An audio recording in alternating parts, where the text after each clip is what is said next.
My wife and uncle's affair had just begun at my father's funeral, and I was completely in the dark. In a matter of minutes, it became clear to me that she didn't really respect me. We were at a mountain resort for her older sister Kren's 4-day bachelorette party, who was about to walk down the aisle for the third time. I couldn't help but wonder how Kyron convinced her current fiancé to marry her. Did she use her wealth as leverage or threaten legal action? Given her profession as a lawyer, I thought she had forced him to sign an extensive prenuptial agreement, which could potentially lead to serious consequences if the marriage turned out to be unsuccessful. The day before, on Wednesday, we decided to use the public hot tubs available at the resort earlier in the day. Kyron mentioned the possibility of meeting naked men in the jacuzzi. I didn't take her seriously at first, but it turned out she was right. You didn't have to wear clothes in the local hot tubs. When we settled down in the water, I couldn't help but notice that the 5 men in front of us were indeed naked. When they got out of the tub, dried off and relaxed in their deck chairs, I realized that my initial assessment was correct. They didn't seem at all embarrassed by their nakedness in front of us. One man in particular caught my attention. Tall, muscular, with long hair tied and a ponytail. He was lying on the grass near the jacuzzi, one leg bent under him. His physique was impressive to say the least. I couldn't help but notice how Nikki was staring at him in fascination. Perhaps I should clarify that my name is Ned Carson and my wife is Nikki. I'm 39 years old and she's only 32. In the past, I worked as a police officer until I was injured in the line of duty, resulting in multiple gunshot wounds. Due to my injuries, I was declared unfit for service. It was during this difficult time that I met Nikki, a physical therapist, who helped me regain my ability to walk. Although it is still difficult for me to move around, I am coping after leaving the police force. I started a career as a private investigator. I mostly work at my desk or in the front seat of a car to avoid having to move around all the time. I was lucky enough to work alongside one of the best detectives for many years, until unfortunately he died due to a heart attack. After his death, I took over the responsibilities of completing daily tasks, now reporting to my late boss's partner. Over time, Nikki and I started dating, and our relationship developed into love, which led to marriage. The first years of our marriage seemed perfect, at least in my eyes. A few years ago, I was diagnosed with type 2 diabetes and elevated cholesterol levels. Unfortunately, my habit of smoking 2 packs a day only made the situation worse. Despite taking medication, I found that my intimate activity had worsened. I tried to quit smoking, but it only increased my irritation. Although Nikki was sympathetic to this and we tried to adjust, my inability to maintain arousal for a long time complicated the situation. Despite this, I did my best to satisfy her. She liked it and I always made sure she got it done. But lately there's been a shift. Gradually, Nikki turned into an unusually strict person for me, who often dictated her actions to me and was easily annoyed by trifles. Everything I did no longer seemed pleasant to her. In addition, over the past year, our intimate relationship has almost come to a halt. I tried my best to make her happy, but it seemed to me that it was a futile effort. I was hoping that a trip to a mountain resort would revive our bond, but it became obvious that this was a lost sea watching a man openly flirt with Nikki. I couldn't help but feel that I knew him, but I couldn't figure out how. Today, Thursday, Nikki mentioned that she was going shopping with her sister and I was planning to go play golf. As a result, I returned home earlier than expected, took a quick shower and packed my things. I was thinking of inviting Nikki to dinner and dancing, hoping it would lead to something more intimate. As I was getting dressed, Nikki suddenly came into the room in a bathrobe, her hair still wet and her cheeks flushed. She sat down on the bed and looked at me in silence. "I thought you were going shopping with Kren." I said my plans have changed. She replied I decided to go to the jacuzzi instead. "I see," I replied. "Were there any men without clothes today?" "Yes, there were," she replied with a smile. "There was a man with a ponytail named Ramon Tores. He works at a movie studio on the West Coast. It would be a pleasure for you to meet him." Suddenly it dawned on me. Yes, Torres does work at a film studio, but you probably won't see his work in cinemas. He doesn't have much work to do. "So I assumed you were spending time with Ramon," I remarked. She smiled. Yes, I've dated him, she replied, and a few of his friends too. I nodded understandingly. Did you like it? I asked. It was the most fun entertainment of my entire life. She exclaimed, have you been thinking about this all the time? Her expression changed, and I noticed her former sharpness had returned. That's right, she confirmed. I stared at her, not understanding who she was. She looked at me and added, you have no idea. We've only been close for a few years, but the last 2 have been unbearable. I crave physical intimacy, and half the time you can't handle it. You know why? It's because of the medications that the doctor prescribed for me. It's not in my power. Of course it's in your power. She said, for many years you smoked, drank, ate junk food, and neglected physical exercise. Now you're facing the consequences, and me too. I need a strong and confident man who won't just give in to my desires. I need someone who takes responsibility and tells me what to do, not someone who avoids confrontation. It was like a punch in the stomach. I was puzzled by her words. I shook my head, wondering if this was all a bad dream, but she continued, smiling mischievously. Do you know what he did? She asked. He told me to undress in front of everyone, and you really did it. I asked, already anticipating the answer. Of course. She replied dispassionately, and you know. I hesitated, not wanting to finish my question. She giggled, throwing off her robe and exposing her nakedness. I noticed bruises and bite marks on her skin. Did we have an intimate relationship?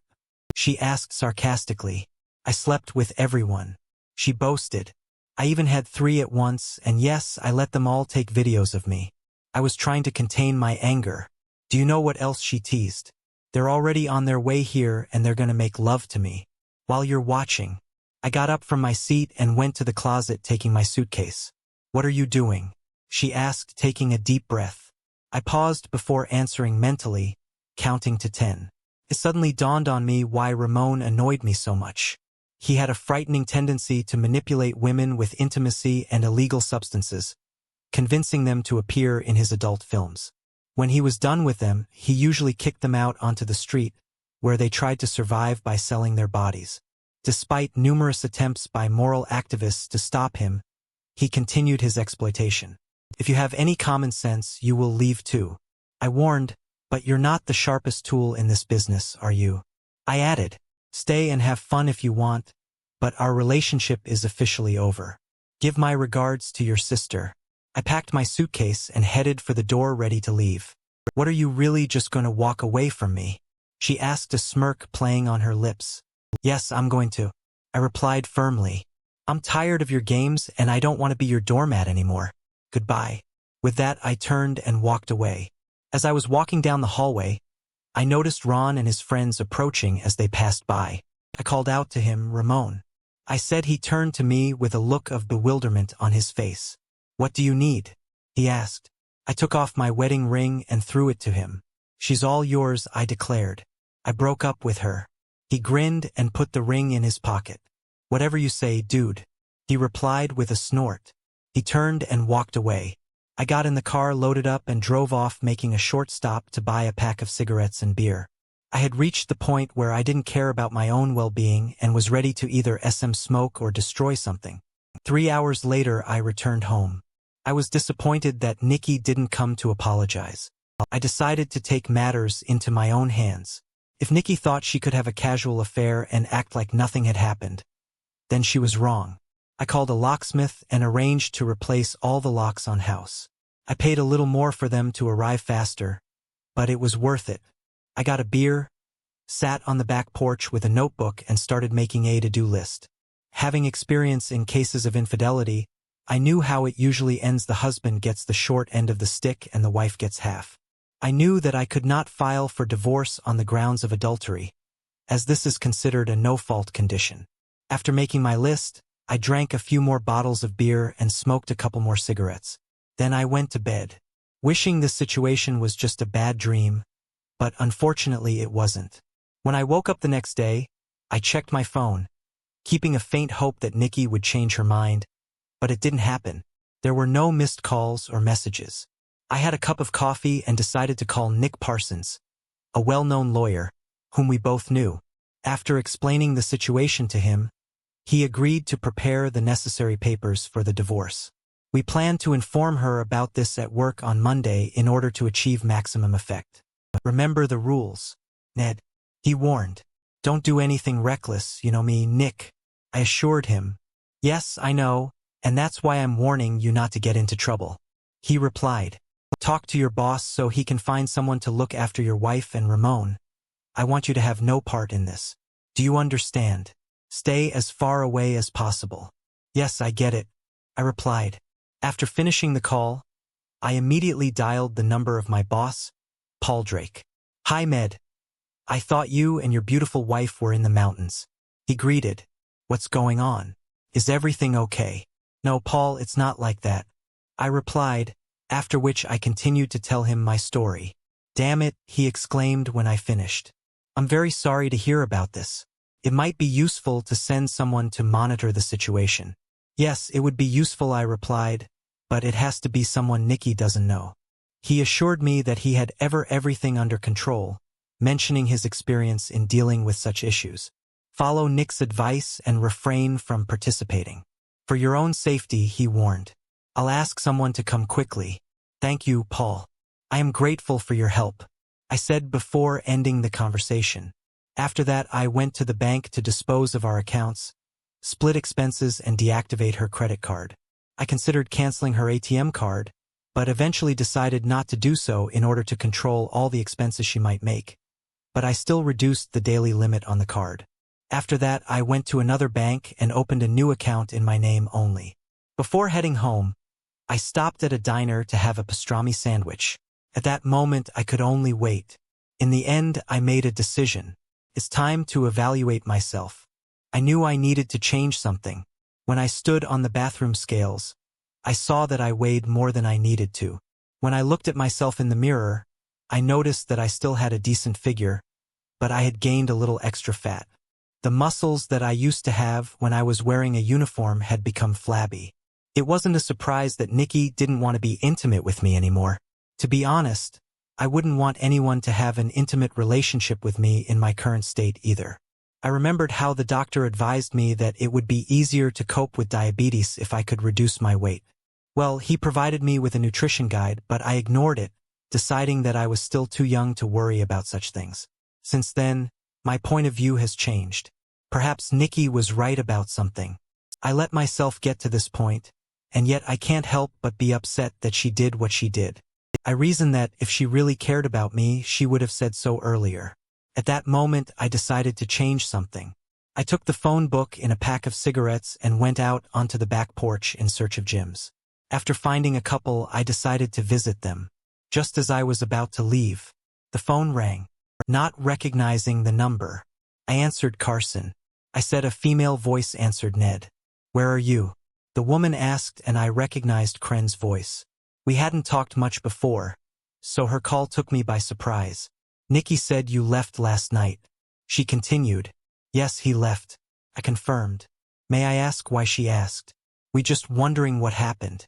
She explained Nikki looked like he was being seriously bullied and was taken to soak. He was in a terrible state. She mentioned that you had a fight before you left. Could you clarify what happened? Maybe you should talk to her about it. Are you all right? She asked. Not really, I admitted. Did you know that Ramon Tores and his team are here at the resort? She confirmed. I also asked them for a film crew. Why did you do that? I asked. You know what he does, don't you? Yes, I know. She said he was highly recommended to me. Did Nikki know too? I asked. Yes, she knew, Kyron confirmed. I told her to be honest. I was a little surprised when you showed up. It was supposed to be just girly fun, you know? But I thought if you two like this whole hot wife and cuckold thing, then it's none of my business. So she was gonna cheat on me? I asked. Yes, she replied. Why are you asking this? Were there any problems? Nothing I can't handle, I replied, holding back my emotions. Do you want Nikki to contact you? She asked. No need. I replied. Okay, she nodded. Just let her enjoy it. Okay, I know she still cares about you. It's just a physical connection. It's not like that. It's a heartless betrayal that you contributed to, I replied.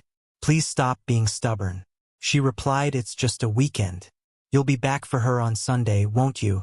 I shook my head. She can come back on her own, but she won't be welcome.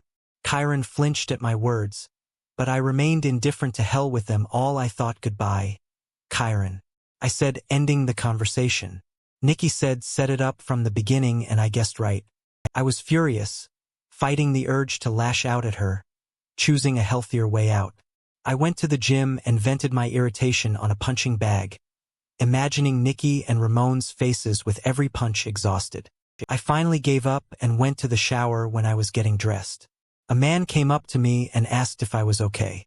I looked up and saw one of the coaches. Not really, but thanks for asking, I replied curtly. I saw you on the punching bag, he remarked. I was worried that you might get hurt. Do you want to talk about it? I was stunned. I sat down in an armchair and gathered my thoughts. He sat down next to me and listened attentively while I told my story. I'm very sorry to hear that. He said, you can call me Ned. I said, all right, Ned. He replied, if you want to get back in shape, I can help you. I think you need more than just a weight loss plan. If you're interested, I can offer you an excellent consultant. I thought about his words for a while and came to the conclusion that he was right. It was hard for me, both physically and emotionally. You know what, you're right, I admitted. He grinned and handed me a business card with the inscription Rose Carlson Consultant. Call her. He advised, she's really good, especially in situations like yours. Yes, I will, I replied. At the same time, he remarked, I noticed that you were avoiding putting weight on your right leg.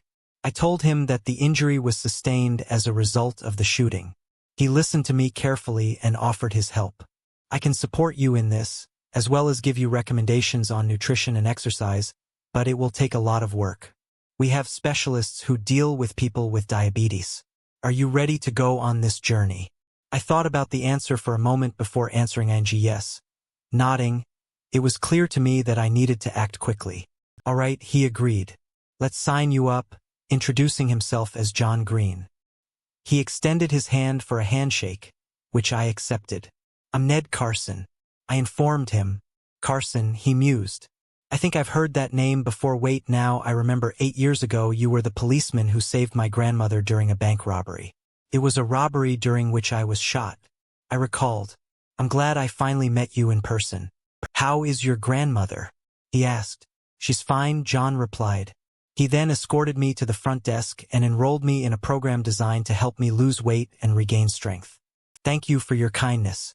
He introduced me to his colleagues as the police officer who saved his grandmother's life, and they all expressed gratitude for my service. If you have any questions, please feel free to ask them, he said when we were done, and don't forget to contact Rose. I will, John, I replied. Thanks for everything. When I left the gym, I felt a sense of gratitude that I hadn't felt in a long time.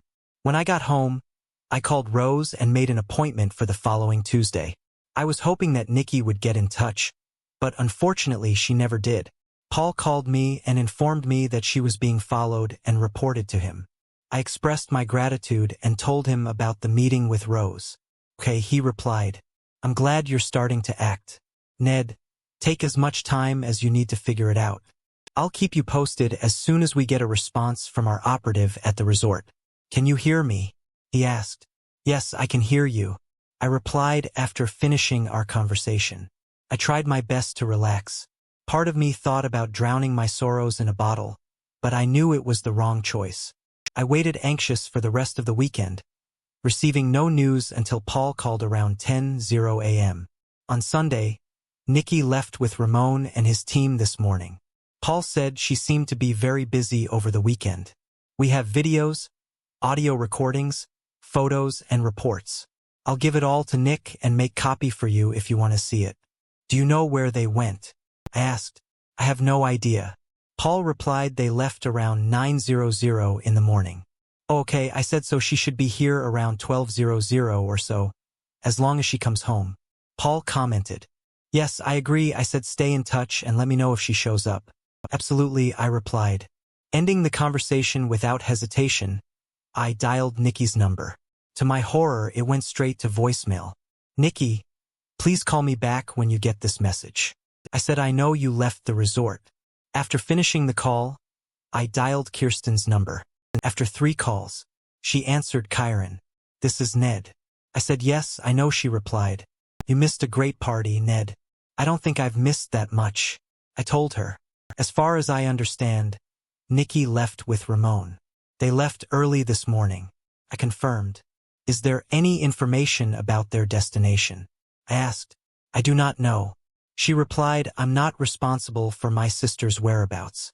I assumed they were heading for your house, but I'm not sure. Do you even want her to come back? I asked. Don't snap at me. She replied, Nikki is already an adult and can decide for herself where and with whom she goes. If she decides not to come back, it's none of my business, and for now, she announced, ending the conversation. I put the phone back in my pocket and settled down in the living room, watching the clock tick painfully slowly. The minutes passed unnoticed, and before I knew it, midnight came and Nikki still did not appear. I waited anxiously, but she never came. An hour passed and Nikki was still gone, and my calls went unanswered. I opened the search app on my phone hoping to find her, but to no avail. It looked like she turned off her phone and took out the battery, so I couldn't track her. I switched to my computer and checked my email, finding no new messages. I waited anxiously, but she still didn't come. I started to worry that she hadn't made it home or had an accident on the way. I contacted Paul, who made a lot of calls trying to find out if she had been taken to the hospital or if she had been stopped by the police during her journey. Having found out that neither of these things happened, I returned to the computer. I assumed that if she had used her ATM card, the transaction would have appeared on our account. After checking the online statements, I found that at about 9:45 a.m., an amount of $200 was withdrawn at the airport, which is located in the immediate vicinity of the resort. On Friday, I set the daily limit of her card for this amount. Based on this, I assumed that she decided to leave with Ramon and his group, but where were they going? Opening a new browser tab, I searched for flights from this airport and found one departing for Los Angeles at 11:00 a.m. At about the same time, there were flights to Miami, San Francisco, Dallas, and Seattle. I knew Ramon lived on the West Coast, so I assumed that was where she was heading, but I couldn't be sure until she used the card again. I called Paul and informed him of the situation. We may have to wait until she uses the card again. He suggested it probably won't happen until tomorrow. I informed him, and by then she could be anywhere.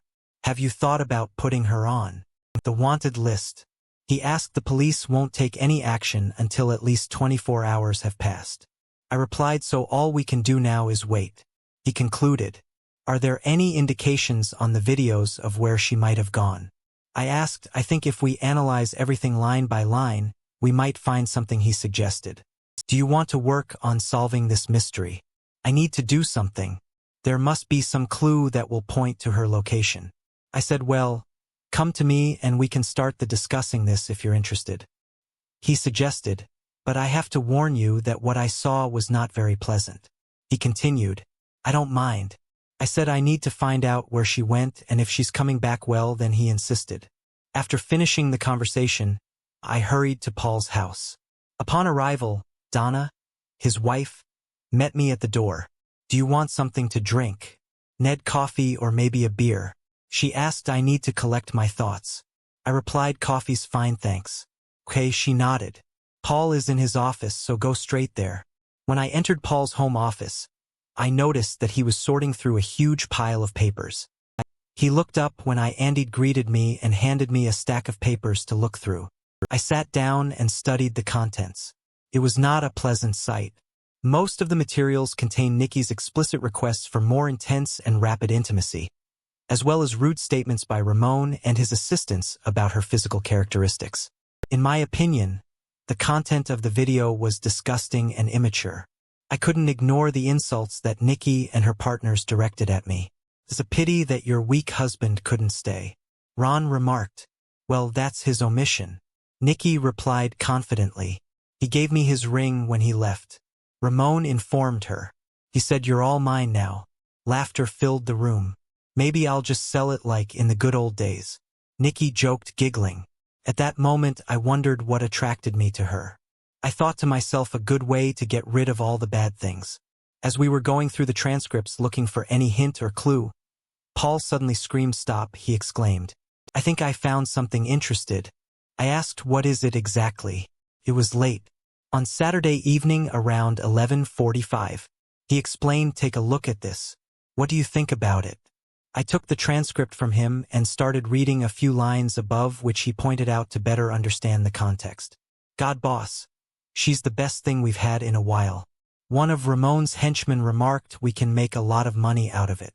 Do you really think so? Ramon asked. Oh, of course, another accomplice agreed. What do you say? Ramon asked, are you ready to earn serious money? I'm not some fallen woman. Nikki replied with a laugh. No, baby, I mean movies and online videos. Ramon replied, you have an amazing body and a beautiful face. Just keep doing what you're doing in front of the camera. You have a natural talent. I'm thinking of some new ideas for cucked and abusive videos and you're perfect for them. When can I start? Mickey asked eagerly. We can leave right after the party if you're ready. Ramon said, I will provide you with a luxury apartment in Los Angeles where you will work only for me, although I will receive a portion of the earnings. The potential to earn a significant amount of money by creating videos is huge.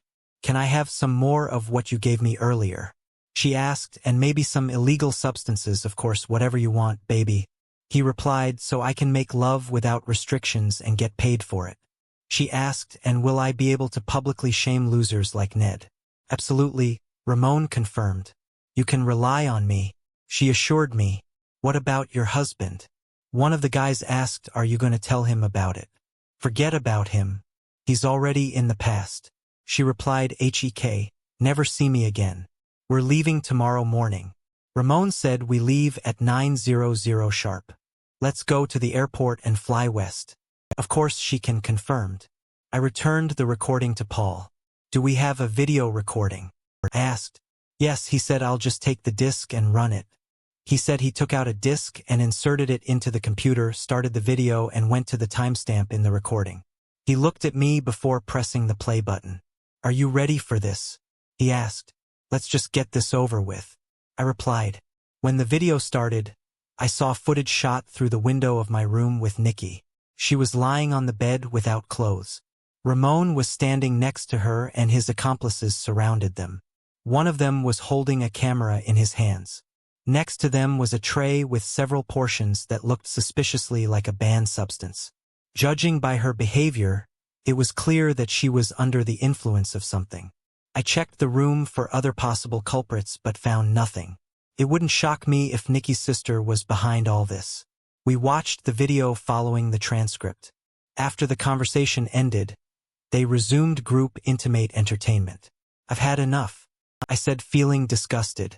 Please turn it off. Paul 8 turned off the video and turned to me. Well, apparently she participates voluntarily, despite being under the influence of banned substances and who knows what else. I said. Therefore, there is no evidence of abduction. Besides, I haven't seen Kirsten anywhere in the footage. It's unlikely that she knows anything, and even if she does, she probably won't divulge the information, but we still have to try to find her to let her know about it. Do you have contacts in Los Angeles? I asked. I have contacts all over the world, so I'll get in touch with her and see if we can find her. As soon as you find her, please let me know, so that I can personally hand over the documents to her. I asked. Paul quickly dismissed the idea, saying it was impossible. I understand that it hurts you, but it's important not to make the situation worse. I know you well enough to know that you might do something reckless and I'll have to come save you. Just stay put and let Nick and me handle this situation. I swear I will take away your rights if you try to leave. I said okay. Okay, I replied, holding up my hands. I'll be good. I promise that's better. Paul said I'll make some calls and then get in touch with Nick. Don't worry. I'll keep you posted. Now go home. Grab a beer, relax and watch TV anyway. Why don't you take a few days off? I protested. I can't do this. Paul, I have a business that I have to run. Paul assured me I can handle it. Consider it an order from now on. You're on vacation, all right? I agreed. I'll take a vacation. I'll go home and behave myself. We shook hands and I left, thanking Donna for the coffee. I thought about having a beer, but eventually decided to drive home by car. It turned out to be a good choice, because as soon as I entered the living room, the home phone rang. I answered and greeted Kyron, but quickly pressed the button on the answering machine to record the call. Hi, Ned. This is keen. She said, yes, I know, I replied, and just so you know, I'm recording this conversation. I hope you don't mind. No, not at all. She replied. If I were you, I'd probably do the same thing. What do you need? Nikki just called me. She explained. She asked me to take care of her interests in case you decide to file for divorce. Do you know where she is now? She said she is currently in Miami. Kyron replied, but she will travel frequently and may not show up anytime soon. So she's in Miami. I suspected that's right. She confirmed, at least that's what I've heard. She mentioned that you are probably going to file for divorce. I said yes. We are currently preparing the necessary documents. I replied, as soon as they are ready, please send them to me. She asked, I'll give you my email address for that. I will definitely tell her. I assure her you knew she was planning to leave me and make a career in adult films with Ramon Tores. No, Ned, I didn't know about her intentions. She confessed. I understand that you may not have a very good opinion of me, but I assure you I'm telling the truth. I assumed that she was having an intimate relationship with him just to provoke your reaction, but I never thought that she would really leave you. I was very stunned when she revealed her plans to me. Ned, I know that you're basically a decent person, so accept my most sincere apologies. Did you know about the illegal substances he was giving her? We used everything that night. Do you know what he does to the women he brings? I asked. He makes films. She replied, he specializes in group entertainment, cuckold, and amateurs.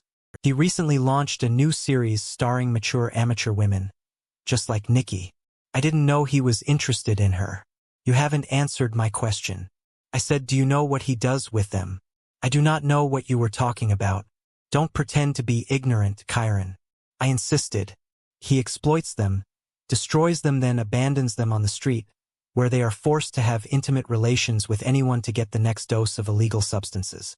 The same fate awaits your sister. How long do you think she'll live? Does that bother you? She asked. I said sarcastically, despite my current feelings for her. I would not wish such a situation on anyone. Not even you. Where's your concern for your sister? It's none of your business, but I'll take her in before I let that happen to her. She said, please try to make it clear to her that, based on what I know about him, he will most likely break up with her in 5 years or maybe even earlier. I hope you have a spare room. You don't have to worry about the size of my apartment, she replied. I only need to know your wishes about the divorce. You'll be notified soon. I see, she replied. Should I give Nikki a message? No, I replied. I have nothing to say to her right now. In that case, it looks like we have nothing more to discuss. Ned, I apologize once again for the current situation. Please ask your lawyer to send the necessary documents directly to me. All communication will be done through me. When she said goodbye, I ended the conversation and turned off the recording. I immediately dialed Nick's number and gave him the information she had shared representing his own sister right. Is this unethical? I asked. Technically no, Nick replied, but personally it seems to me that this is not quite right. Let's send Kyron a copy of the documents, but we will also try to find your wife and tell her about it personally. There is a risk that Kyron may not give the documents to her sister, and then she will prove that she was not properly notified. Do you think she'll go that far? I asked. Yes, Nick replied. I've seen her do amazing things. I'll talk to Paul about finding Nikki. If we can't find her, we'll have to resort to a divorce through publication. What is that? I asked. Well, if the spouse is missing and they can't find her, we have the opportunity to pay for the publication of the document in a newspaper, where she will most likely see it at least once a week for 4 weeks. He explained, if it turns out that she is in the Los Angeles area, as we suspect, we will publish the document both here and in the LA Times. This will demonstrate to the court that we have taken all necessary steps to notify her. So we'll also send copies of Kirsten's documents, right? I asked. Definitely, Nick replied. Just remember that notifying Kirsten does not necessarily mean that Nikki will be informed. After our conversation, I had a quick snack, smoked a cigarette, and went to bed. In the following weeks, we closely monitored Nikki's ATM card transactions and concluded that she was most likely located in the Long Beach, California area. Paul contacted his acquaintances in Los Angeles and received information that investigators had seen her performing at various nightclubs but could not pinpoint her exact location. Pat Silva, Nikki's supervisor at the clinic where she worked as a therapist contacted me to inquire about her absence from work. I assured Pat that Nikki had decided to pursue a different career. "Didn't you hear?" I said she made the decision to start acting in adult films. What Pat asked incredulously. "Yes, she wants to become an actress in such films." I replied she's currently in Southern California, realizing her dream. "It's strange that she didn't tell you." I added, "Ned, don't mess with me." Pat warned. "I'm sorry, but it's true." I confirmed, so she's not coming back. Pat stated, "I'll be very surprised. If she does okay, I'll process her final payment and terminate her employment." Pat said, "Do you have an address where I can send the final documents?" "For now, just send them to our office." I said, "I'll make sure her lawyer gets them all right." "Ned," Pat said sympathetically, "I'm really sorry to hear about this. We will miss her." "Thanks, Pat," I said.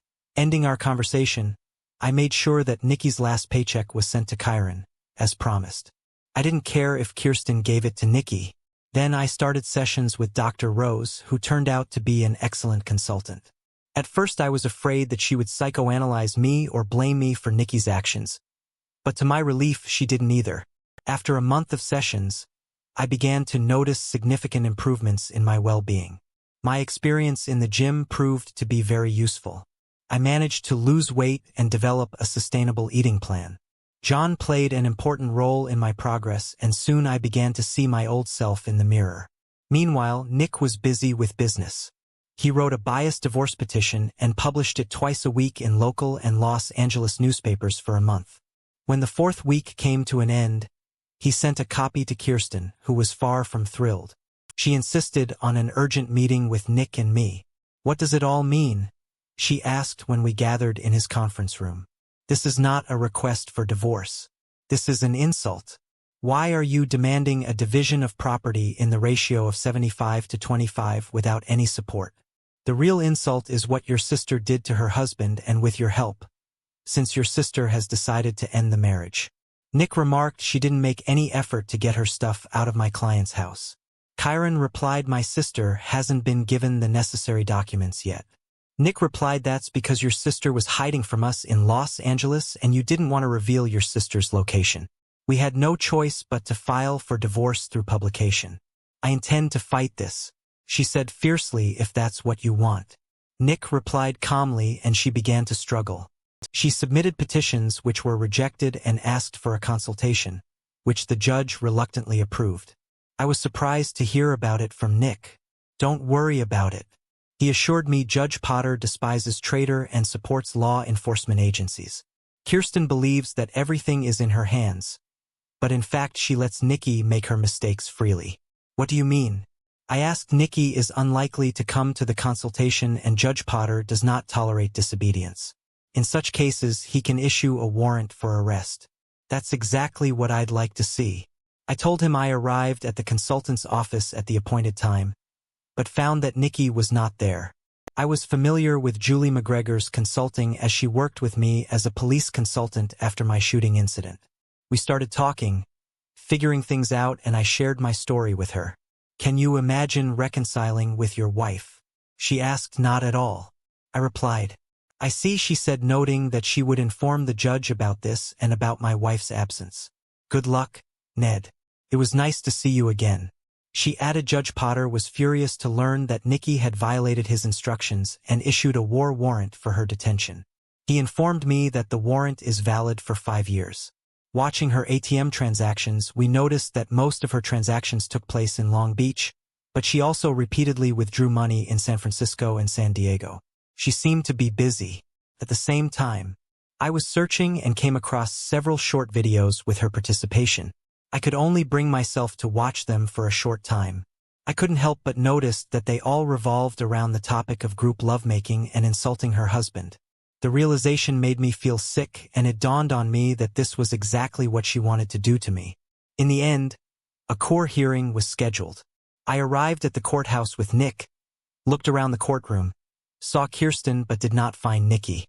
It didn't come as a shock to me when it was our turn to present our case.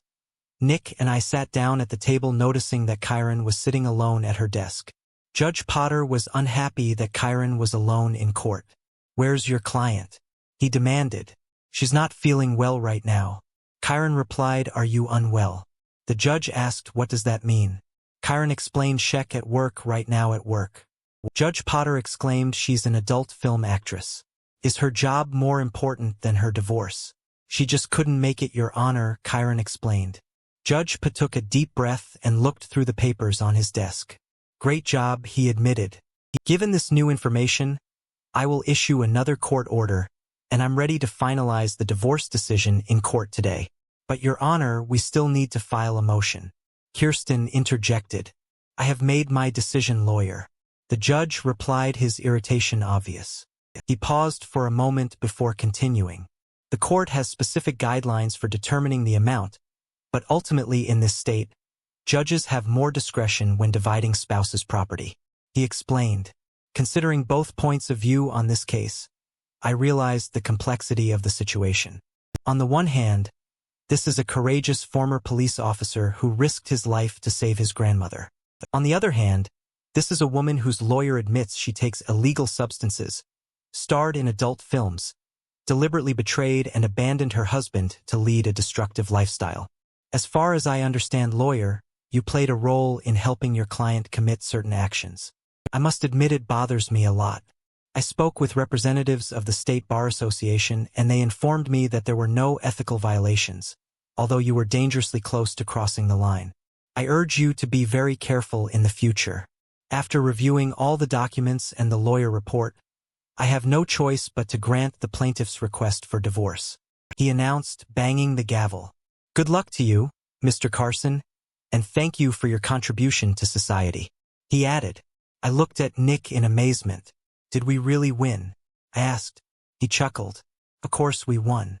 He replied, shaking my hand. Congratulations, Ned. You're officially single now. Chiron packed up her things and joined us. Congratulations, Ned, she said, holding out her hand. You got what you wanted. I hope it will bring you satisfaction. I shook her hand, knowing that losing this case would be hard for her. I'm not happy. I admitted I haven't been happy for a long time. I took a DVD out of my briefcase and handed it to her. You once told me to let you know if I need to say something to Nikki, so here is my last message to her. Take a look if you want. It doesn't matter to me. I also have a cashier check for her share of our account. I closed it late last night. I'll give it to her. She said softly, by the way, what's on the DVD? She asked. Nothing special, just a little message. For I replied. In fact, it wasn't just a small message. The day before, I dragged a 50-gallon barrel into the backyard and mounted the camera on a tripod. While the camera was recording, I collected all the clothes she had left. A 2000 wedding dress, all the photos we had and various trinkets she had collected over the years. I even smashed the wedding portrait that hung over our bed and added it to the barrel. After filling everything with lighter fluid, I set the contents on fire in the midst of the flames. I spoke directly into the camera. Nikki, I began, my voice heavy with emotion. There was a time when I was ready to do anything for you. I loved you with all my heart throughout our life together and imagined how we would grow old side by side. Unfortunately, your plans did not allow this to happen. After viewing some of your work on the internet, it becomes clear that this is exactly what you planned from the very beginning. But I can't let that happen. Don't ask about our possible friendship, because friends do not betray each other in this way, and forgiveness is not something I can offer you. I just hope that one day you'll realize the error of your ways before it's too late. With that, I say goodbye to you, Nikki, I announced, before leaving the scene, leaving the camera to film the final destruction of everything she once treasured in our home. After Nikki, life went on as usual. I redid my house, getting rid of everything that reminded me of my ex-wife. I continued to attend classes with Rose and work out at the gym 3 times a week. I stuck to the meal plan we had developed together and said goodbye to the smoking habit by throwing cigarettes in the trash. A few months later, I got on the scales and saw that I now weigh a lot less. I still had a lot to do, but I felt an improvement in myself that I hadn't experienced in a long time. The only thing I missed in my life was female companionship, and suddenly it happened. While buying groceries at the local market, I accidentally bumped into her with my cart. It was a mistake on my part because I wasn't paying attention. Realizing what I had done, I sincerely apologized and was greeted with the most charming smile I have ever seen. At that moment I was completely fascinated, and for a moment I forgot how to breathe after introducing myself. I noticed that she is not wearing rings. She accepted my apology and introduced herself as Brenda Wilkins.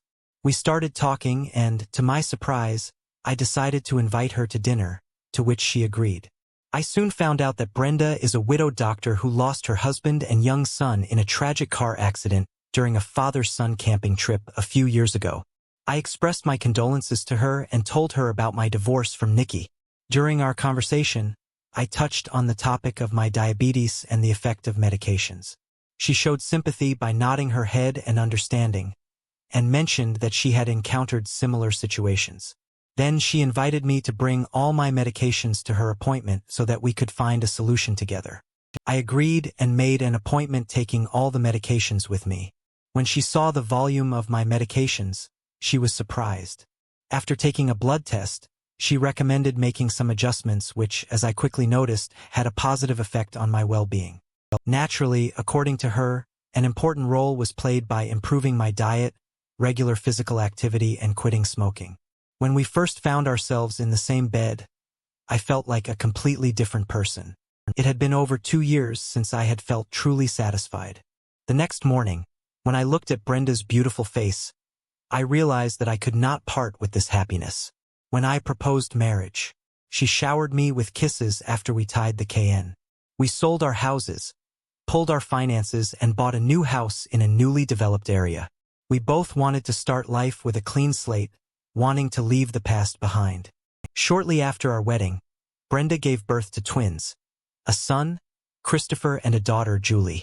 The life of the Carson family continued, and I found great joy in becoming a father. About 10 years later, a sudden knock on the door interrupted our daily routine.